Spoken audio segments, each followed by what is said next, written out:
Hello and welcome. Thank you for watching our presentation today. The law offices of McLaughlin & Associates and McLaughlin Mediation and Consulting focus on helping small to mid-sized businesses grow and thrive. You started your business because of your passion. Let us help you with that vision. We offer a variety of legal and human resources services. Check out our website for more details at www.ma-lawpc.com. And now, on to our presentation. All right, so insurance is important. Now, this is not an insurance course, but know that there's a difference between this EPLI insurance, workers' comp, errors and omissions, and your CGL policies. CGL does not pick up some of those other things. You got to go to your agent and make sure that you have employer's liability, which means, so the way that they should be phrased, your workers' comp policy should have a Part A and a Part B. Part A should say, if you got a workers' comp claim, we're going to defend it. If you have a non-workers' comp claim, we're going to defend you as the employer.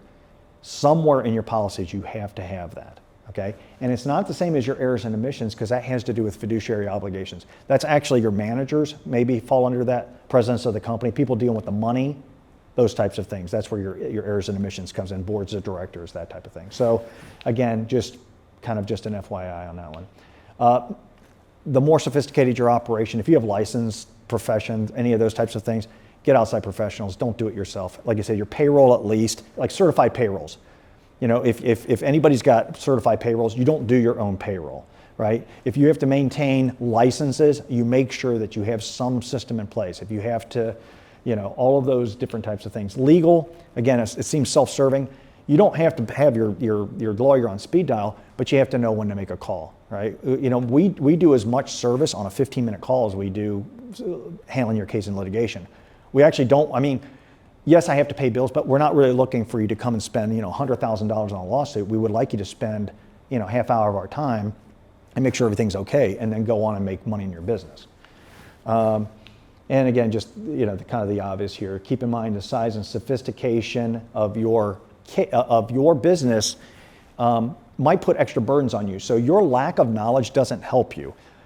So kind of law school 101 when it was there is that, you know, they give you kind of this law exam question, which is to say, the person didn't know the law, are they off the hook? No, quite the opposite. You're presumed to know the law. It's a public document. The fact that it goes on for 100 pages is not anybody's problem. You had to know page 60 applied to you.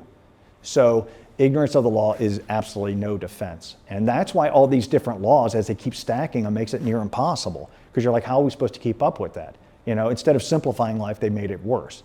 But unfortunately, it is what it is. So that's the way it is. And that's why, like, those defenses where the employers, like, you know, the owners, I didn't know anything that was going on. But factually, they knew certain things which lead to violations of the law. Did you know this? Yes. Then you knew this. Yeah, but I didn't know this meant this. That's not what was asked. This is presumed. You knew this. This now occurs, and now you're on the hook, okay?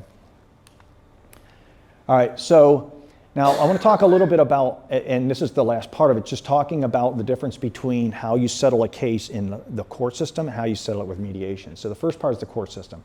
So employment lawsuits are filed in federal court for the most part, because the federal laws are frankly stronger. You might have a state component of it, but under the laws of preemption, and also the way that this is a procedure that you don't need to know, but it's ancillary jurisdiction is the technical term, but it means all the state claims get rolled into the federal claim. The preference is to go in federal court. Those federal judges know the law. They're former prosecutors. To get a federal judge position, you are the top of the game. And they've probably been around the block more than you've ever been. And I don't care if they're half your age, they know their stuff. So when you go in there, they are not going to hesitate to say, as part of the settlement, in order to go before me, you do understand you are going to pay your opponent's attorney's fees. Yeah, but we didn't do anything wrong. No, I understand that. You are going to pay some portion of your attorney's fees. The question is going to be, how much do you want me to help you out? Okay? And you have to go in knowing that. When you have employment statutes, you have whistleblowing or class action settlement is not confidential. Not confidential once you filed suit. So a lot of times people go in there like, what do I care? You know, we'll file this confidentiality lawsuit, and they don't.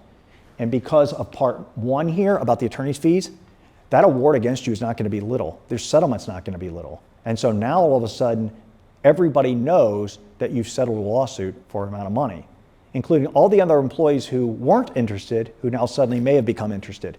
Not just your past, but your current and your future, okay? So that's why you allowing it to lawsuit becomes a big problem for you. And then the judges will try to settle the case, but if you dig in, they will not. So judges don't play games, special federal judges. They'll say, well, they'll give you a day to figure it out. But you can get away with this more in state court because a lot of them were private practitioners and they were usually smaller offices, so they get it. The federal judges are in a totally different game. Either they came from big firms or big corporate institutions or whatever. If you mess around with them one day, you've insulted them, and they will say, okay, guess what? Not only do you have your lawsuit, but here's the time frames. And in federal court, your deadlines are about a third of what they are in state court. They will force you to show up in 2 days for court appearances, and they don't care. And I don't know if that's a tactic. It's just the way it is. And so just know that you get one crack at it with them. So. Thank you again for watching this informative session. If you have any questions about what you just heard or want to contact us for legal or business consulting services, you can reach us at 630-230-8434 or email us at kmclaughlin@ma-lawpc.com. Have a wonderful day.